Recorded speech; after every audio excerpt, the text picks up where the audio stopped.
I read somewhere that police lights were designed to flash in a manner that made the human eye incapable to adjust to them, so they would be constantly noticeable. I've been testing this theory for the 4 years I've been on the force, and to be honest with you, I think it's true. Having the lights run without the sound has always been strange to me, but at this hour I don't want to wake anyone up pointlessly. Besides, there's no other cars on the road at this hour, and if I'm being honest, the lights themselves might not even be a necessity. I got a report of loud noises and possibly gunshots at the old school. Probably just a bunch of teenagers lighting off fireworks and pretending they see ghosts and shit again. I shook my head. Hopefully it's not those 2 stupid kids again, claiming they need to get in there to investigate. Those 2 were the worst. The Westchester brothers? Winchendon? Who the fuck knows? My engine purred beneath the hood of my car as I sped up to where the school was. I flicked off the lights as I rounded the final corner and parked outside. I opened the door to my cruiser and got out, inspecting the gate with my flashlight. It looked like it was open. Someone must have forgot to lock it. I shook my head again. It's like they're asking people to break in here. I walked up to the gate and pushed it open. I tell you, I've never been one to believe in the paranormal, but this place did give me the creeps. I walked up the front steps quietly and listened. It didn't sound like there were kids in there. I stood listening for another 2 or 3 minutes just to be sure, and then decided they must have left. I walked over to one of the windows and shined my light in. Everything seemed to be normal. Car 4 to dispatch, I said into my shoulder radio. Go ahead, Car 4. The voice answered. I started walking the perimeter of the building looking for signs of entry, shining my flashlight here and there. Looks like whoever was at the school is gone now. I can't hear anything going on inside. Roger that, Car 4. I'm gonna do a quick sweep to see if there's anything here. I'll let you know. Over. I walked around the perimeter of the building, which took quite a while since the place is pretty damn big. This wasn't the first time I've had to do it either. This place drew a lot of attention, especially around Halloween when the local myth would circulate again that this place was haunted. Kids, mine's never gonna turn out like that. I fucking tell you. I had started walking around the school clockwise from the front door. I was just about ready to call it when I saw something through the window. Something just looked odd. Like I said, I'd done this many times before, so I knew it was out of place. I walked up to the window and shined my light in. What I saw puzzled me. One of the door frames was all busted in and broken. It looked like someone had taken a sledgehammer to the sides of it. Fuck, I said to myself out loud. Car 4 to dispatch, I said spitefully into my radio. Go ahead, Car 4. It looks like whoever was here did some damage to the building. I'm gonna see if I can get inside and check it out. Requesting backup. Roger that, Car 4. Car 2, please proceed to Car 4's position and assist. Roger, Bill said through the radio. I'm about 5 minutes out, Car 4. Proceeding now. Roger that. Over. I said back. I jogged back to the front steps and unholstered my gun. I'm not sure if it was the instincts I gained from 2 tours in Iraq or just the strange way that door frame was busted, but something just wasn't right here. I slowly made my way up to the front door and tried the knob. Much, but not really. To my surprise, it turned. The door swung open gently and silently. I raised my flashlight under my pistol and scanned the foyer. Nothing really amiss here. I started walking down the hall to the right,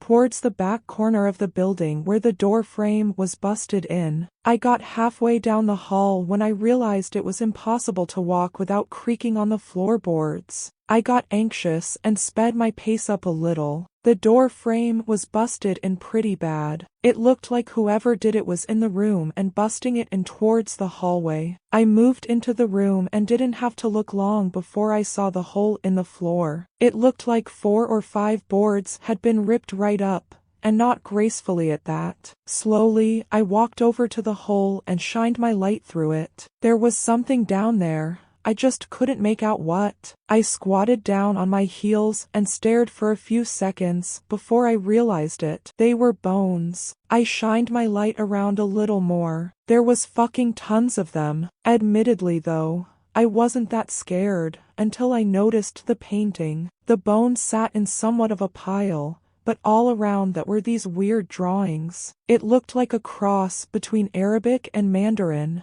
I got the chills and then pressed the button to talk into my radio. Car 4 to car 2, what's your status? About 2 minutes out car 4. Roger. Try to speed it up. Over. I got up off my heels and inspected the room a little more closely. The floorboards looked like the nails were pried up somewhat. Whoever did this knew where to look. Some of them were broken though, so the person must have been in a hurry, doing this frantically. Almost as if, fuck me, man, I said under my breath. I traced what I saw across the floor with my flashlight. All across the floor were deep gouges and scratches. I inspected the ones closest. It looked like whatever it was on 2 feet, but only left 2 scratches with each stride. Chills ran down my spine. This definitely doesn't feel right. Something is not right here.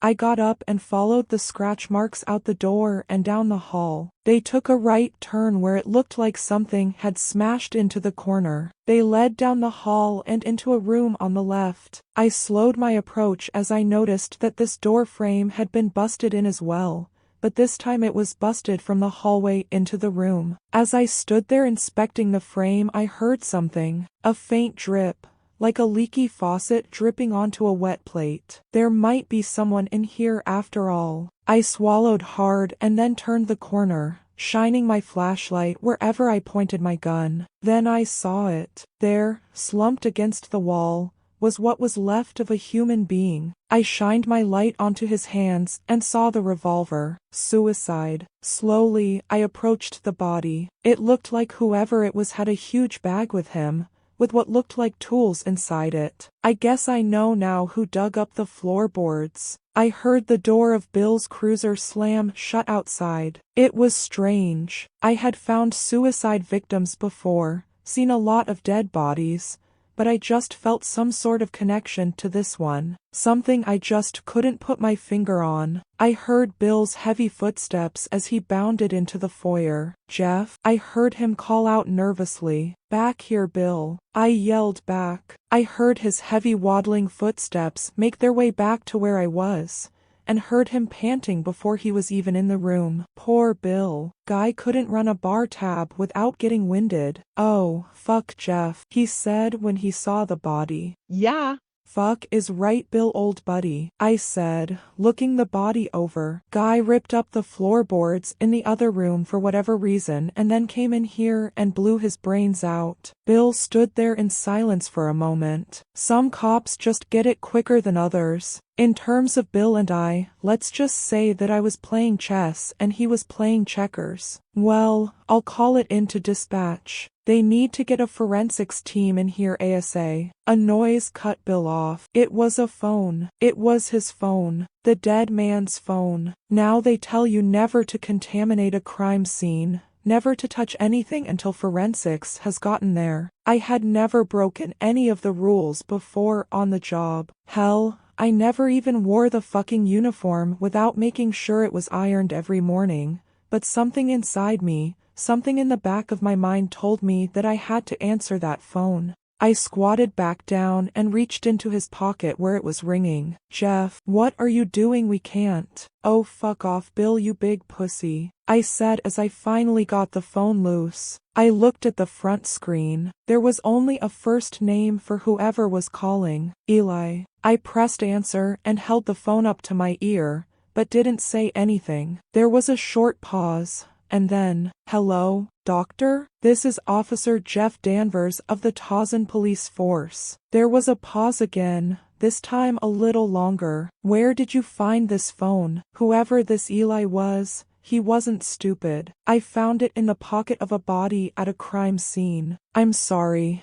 but I think this doctor you're trying to reach has passed away. There was another pause, and I began to feel uneasy. Fuck. What was I thinking answering this call? I'm sorry, sir. I said again. Were you the one who found him? He asked. I was slightly taken aback by this question. Found him? I responded. Yes. Were you the one who first found the body? He asked again, sounding a little more worried this time. Yes, sir. I found the body only about 5 minutes ago. What I heard next, though I didn't know it then, would change my life forever. Sweet Jesus, you poor boy, is all I heard the man say before the line cut out.